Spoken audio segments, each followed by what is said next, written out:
Anda menyaksikan Breaking News Kompas TV, saudara saya Maido Pelfrina. Polri menggeledah sejumlah lokasi terkait pengusutan 3 kasus korupsi.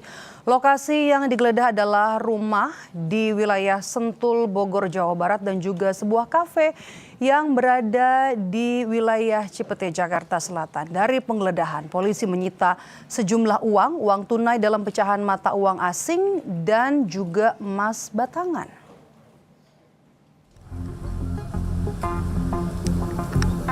Korps Pemberantasan Tindak Pidana Korupsi Polri dan Direktorat Reserse Kriminal Khusus Polda Metro Jaya melakukan penggeledahan di rumah di kawasan Bogor, Jawa Barat. Penyidik menemukan brankas berukuran besar yang tersembunyi di balik dinding. Dalam penggeledahan ditemukan uang tunai dalam pecahan mata uang asing seperti dolar Singapura dan dolar Amerika Serikat dan juga emas batangan. Polisi menyebut penggeledahan ini bagian dari penggeledahan di sejumlah wilayah Jakarta terkait kasus dugaan korupsi pengadaan batubara, kasus Asabri, dan Krakatau Steel. Nilai barang bukti uang ditaksir bernilai 476 miliar rupiah. Hasil penggeledahan rumah di Parahyangan, Golf 2 nomor 2, Bogor, ditemukan brankas terkunci. Setelah dibuka berisi 7 koper.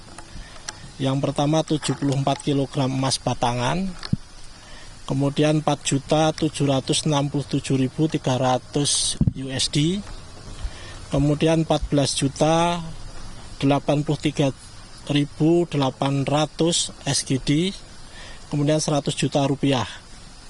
Estimasi total dalam rupiah senilai 476 miliar. Kemudian kita juga telah melakukan penyitaan beberapa dokumen-dokumen termasuk handphone, kemudian beberapa foto keluarga yang diduga pemilik rumah dan pemilik barang dalam brankas. Selanjutnya barang bukti akan kita lakukan penyitaan. Sebelumnya, salah satu lokasi yang digeledah adalah Cafe Deklan di Cipete Raya, Jakarta Selatan. Selain kafe, penggeledahan juga dilakukan di Money Changer. Penyidik menyita sejumlah mata uang asing, dolar Amerika Serikat dan Singapura, serta sejumlah dokumen. Di Cafe Deklan ini ditemukan sejumlah uang Singapura dolar dan US dolar. Ini masih dalam tahap penghitungan, termasuk beberapa dokumen yang masih dalam penelaahan oleh teman-teman penyidik. Bahwa ada 3 objek perkara. Yang pertama tentang blackout yang terjadi di PLN tentang batubara, yang kedua tentang Asabri, yang ketiga tentang Krakatau Steel. Kalau begitu sampai dengan saat ini apakah sudah ada nama tersangkanya, Pak? Ya, ini masih dalami dari hasil keterangan dan barang bukti yang ada, keterangan saksi-saksi ini kan terus berjalan secara maraton, secara kontinu. Nanti pada saat sudah proses penyidikan ini akan dilakukan pendalaman, nanti akan disampaikan terkait tentang penetapan nama tersangka. Beberapa koper dan kardus berisikan sejumlah dokumen. Hasil penggeledahan di Cafe Deklan disita polisi. Di antaranya ada 1 koper besar dan ada juga brankas yang sudah dibawa masuk ke kantor Ditreskrimsus Polda Metro Jaya. Dengan pengawalan anggota Brimob, barang bukti dan saksi dari hasil penggeledahan Cafe Deklan di Cipete, Jakarta Selatan sudah dibawa di Ditreskrimsus Polda Metro Jaya. Tim Liputan Kompas TV. Sementara itu, saudara, polisi masih mendalami pengusutan 3 perkara korupsi pasca temuan uang tunai dan juga dalam pecahan mata uang asing dan juga emas batangan dalam penggeledahan di sejumlah lokasi di Cipete, Jakarta Selatan, kemudian di Sentul, Bogor, Jawa Barat. Kepala Kortas Tipikor Mabes Polri, Irjen Toto Suharyanto, menyebut proses penyidikan masih berlangsung untuk memastikan hubungan antara barang bukti dengan dugaan tindak pidana pencucian uang atau TPPU yang berkaitan dengan 3 perkara korupsi yang kini sedang mereka tangani. Ini mohon waktu karena pada proses Munduran kita. Ya lanjut, Pak. Mana itu Ditreskrimsus? Pak, konversi tadi Pak, ini Pak. Nanti nunggu aja ya, setelah selesai ya. Oke. Sebentar itu. Tapi benar yang soal foto itu ya, Pak? Masih didalami. Masih didalami ya, Pak? Oke. Permisi. Pak, Pak, ada lokasi tambahan nggak Pak selain yang 12 Pak? Masih dikembangkan ya. Masih dikembangkan, artinya akan bertambah Pak? Ini Pak, cover Pak, itu benar foto yang beredar di media sosial? Perkembangan pengusutan 3 kasus korupsi yang kini tengah diusut polisi akan dilaporkan jurnalis Kompas TV Benediktus Aditya dan juga juru kamera Budi Vimala langsung dari Polda Metro Jaya. Selamat siang. Bene, informasi yang terbaru, jadi sebenarnya ada berapa total lokasi yang kemudian digeledah, ini terkait dengan siapa tersangkanya dan apakah ada kemudian saksi yang juga baru tiba di Polda Metro Jaya siang ini, Bene? Ya, Medep dan juga saudara, memang terkait dengan lokasi penggeledahan masih sama seperti kemarin. Ada 12 lokasi yang digeledah oleh pihak kepolisian, di mana 2 dari 12 lokasi tersebut ini sudah dilakukan penggeledahan begitu ya Medep pada kemarin, di mana yang pertama adalah salah satu kafe yang terdapat di bilangan Cipete, Jakarta Selatan. Kemudian ada satu lagi kediaman di daerah Sentul begitu. Nah, kalau untuk di kafe yang berada di Cipete, di kemarin hari memang polisi ini sudah menyita beberapa barang bukti begitu, diantaranya adalah beberapa mata uang asing juga dalam bentuk dolar Singapura dan juga US dollar gitu ya. Dan juga ini juga barang bukti sudah diamankan pihak kepolisian dan dibawa ke gedung di Treskrimum Polda Metro Jaya. Kalau di kafe dan juga money changer tersebut, ini totalnya ada sekitar 67 miliar yang diamankan oleh pihak kepolisian. Kemudian TKP kedua ini berada di salah satu kediaman di daerah Sentul, Jawa Barat, di mana pada malam hari Kortas Tipikor ini menggeledah salah satu rumah tersebut yang di dalamnya ini terdapat berangkas yang cukup besar, dan juga ternyata setelah diketahui dari informasi Kepala Kortas Tipikor Irjen Toto Suharyanto, di dalamnya terdapat 74 kg emas dan beberapa mata uang asing, yakni dolar Singapura dan juga US dollar, yang jika ditotal ini mencapai 476 miliar. Nah, dari 2 lokasi ini saja jika ditotal Medop ini sudah mencapai 500-an miliar. Nah, kami masih terus mencoba bertanya kepada pihak polisi terkait dengan 10 TKP lainnya apakah masih dilakukan proses penggeledahan sampai dengan saat ini. Begitu, Medok. Oke, ada rumah, kemudian juga ada kafe dari 12 titik yang kemudian digeledah. Ini memang mengarah pada 3 kasus korupsi, tapi apakah kemudian sudah mulai mengerucut jelang 1x24 jam siapa nama atau juga pejabat yang tersandung dalam 3 kasus korupsi ini, Bene? Ya, sejauh ini memang belum ada statement resmi dari pihak kepolisian begitu ya, di mana memang tadi pada pukul 10.15 waktu Indonesia Barat, Medop, ini juga baru datang barang bukti yang telah diamankan dari salah satu kediaman yang di Sentul begitu ya, di mana kami tadi melihat ada koper berisikan atau bertuliskan emas berat 1 kilogram dipisah-pisah begitu ya di dalam koper.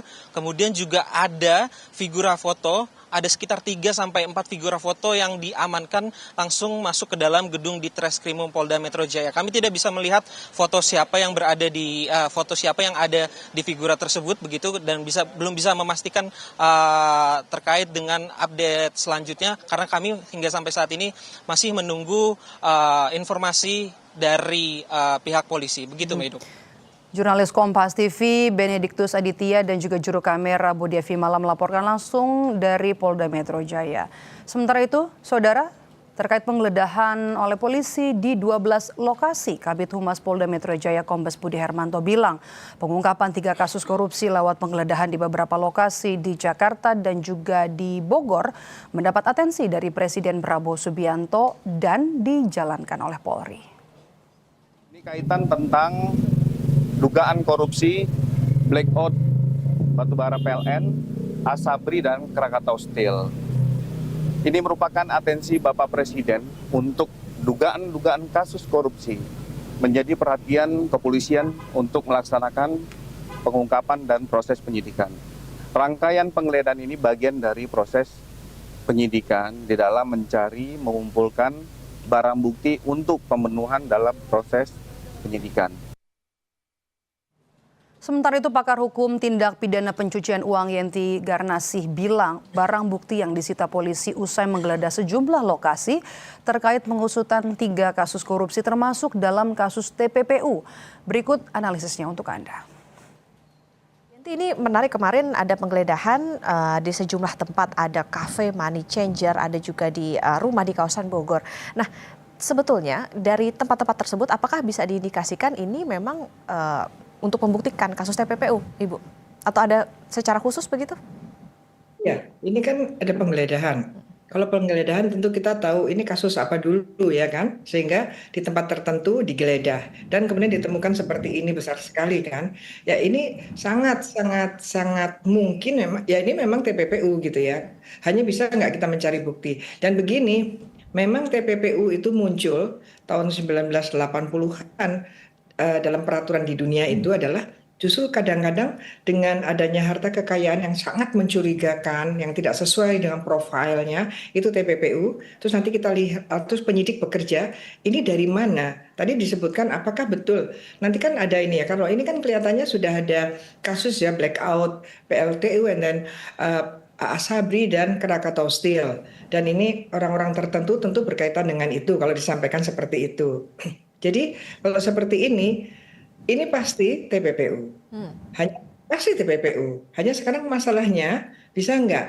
Kecuali yang memiliki ini profilnya memang sangat mungkin punya kekayaan luar biasa seperti ini. Dengan profil itu artinya pekerjaannya, background of-nya dia pengusaha atau bukan dan sebagainya. Tidak apa-apa, meskipun mungkin suatu saat ini ternyata bukan TPPU. Ini ternyata dia memang kaya. Kita mempunyai pembuktian terbalik gitu nantinya.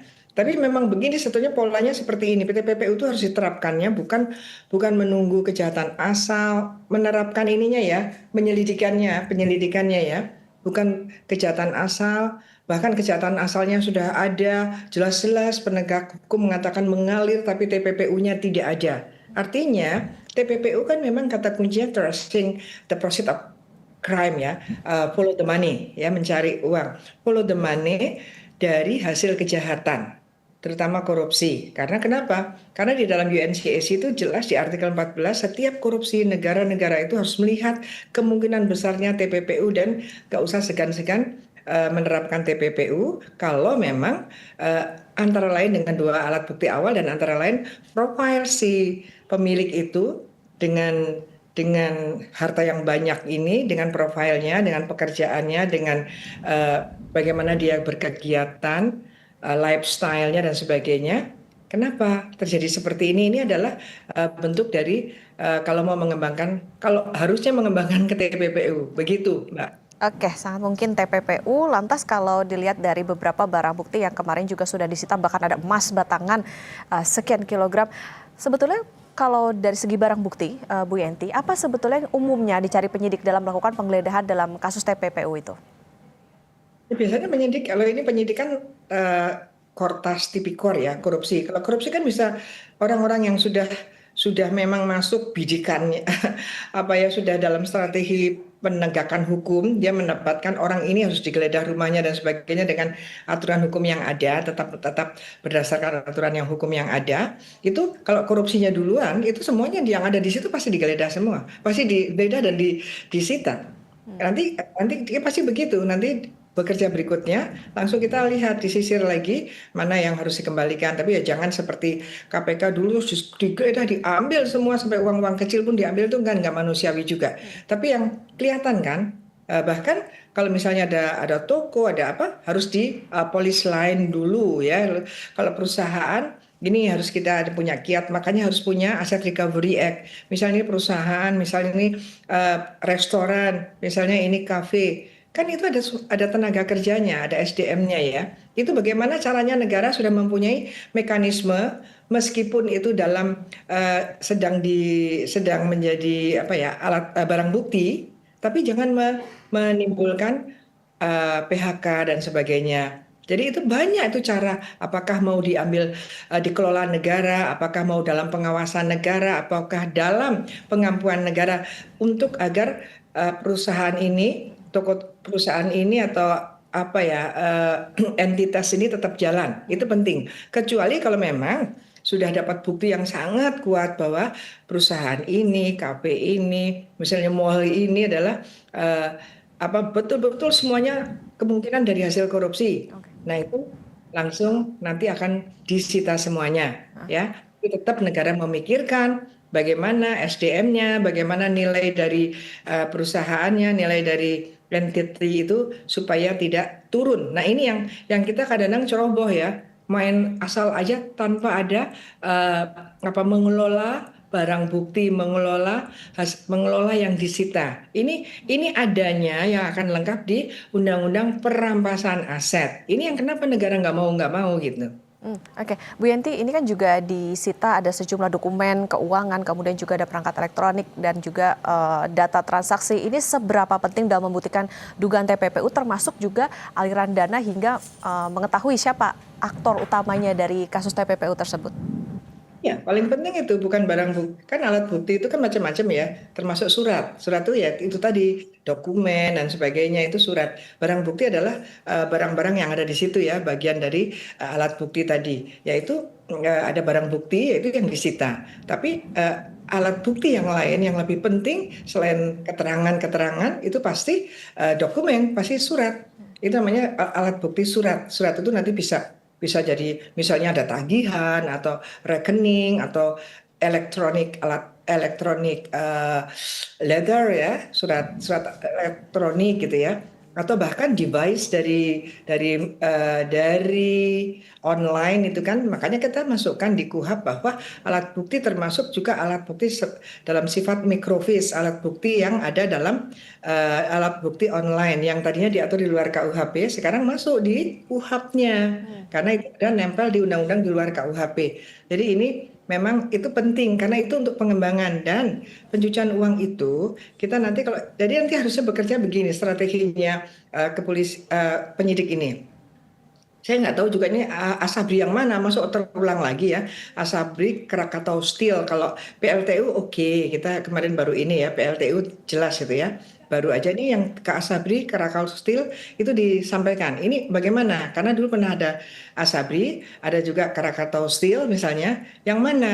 Apakah yang Asabri dulu yang tidak tuntas dan Krakatau Steel atau memang muncul lagi gitu ya. Kalau memang itu yang dulu, kenapa bisa begitu? Nah, dari ini dari pengembangan ini kita harus lihat TPPU-nya itu ini yang akan membongkar, akan melihat siapa-siapa saja sih yang terlibat, siapa-siapa saja sih yang membantu mengalirkan dari hasil korupsi dan kemudian menerima, misalnya ini benar gitu ya, kemudian mengelola di kafe itu atau sampai jadi emas itu apakah memang itu emas itu sebagai barang bukti yang memang orang menyuap emas 70 kg ataukah dari uang dirubah bentuk menjadi emas artinya beli gitu kan, itu semua TPPU gitu. Oke,